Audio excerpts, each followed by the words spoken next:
जिस तरीके से उन्होंने हमें एजुकेट किया, प्रोसीजर समझाया, वो एक्स्ट्राऑर्डिनरी चीज़ें थी, वो सारी चीज़ें थी काबिल तारीफ़ थी। उसके बाद से फिर एयरपोर्ट कराची से लेके मदीना एयरपोर्ट तक जो भी इंतज़ाम थे, रोड टू मक्का जो प्रोसीजर था उसमें भी बहुत ज़बरदस्त स्टाफ था, बहुत ज़बरदस्त कोऑपरेटिव था, कोई परेशानी नहीं थी, बड़े अच्छे तरीके से उन्होंने डील किया है। वज़ारत ने जो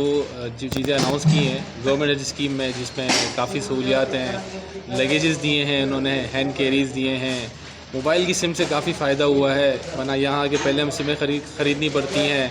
फिर इसके बाद उनसे उन लोग अपने जो घर वालों से ताल्लुक़ कायम करना पड़ता है कि भाई हम यहाँ खैरियत से पहुँच गए। यहाँ बहुत आसानी हुई है कि जहाज़ यहाँ लैंड करा है और सिग्नल्स आ गए और हमने फ़ौरन घर इन्फॉर्म कर दिया कि हम पहुँच गए। तो ये एक बहुत अच्छा हो गया और सिग्नल भी काफ़ी अच्छे आ रहे हैं, मतलब डिसकनेक्टिविटी जो होती है,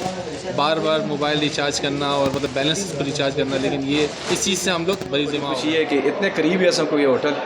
कि अस तहज्जुद दे एहतमाम भी हो रहे और इस दे नाल रोटी का भी कोई प्रॉब्लम नहीं। 2 मिनट बिच अस हरम शरीफ चले चलते हैं, 2 मिनट बिच अस वापस होटल आ जाते हैं।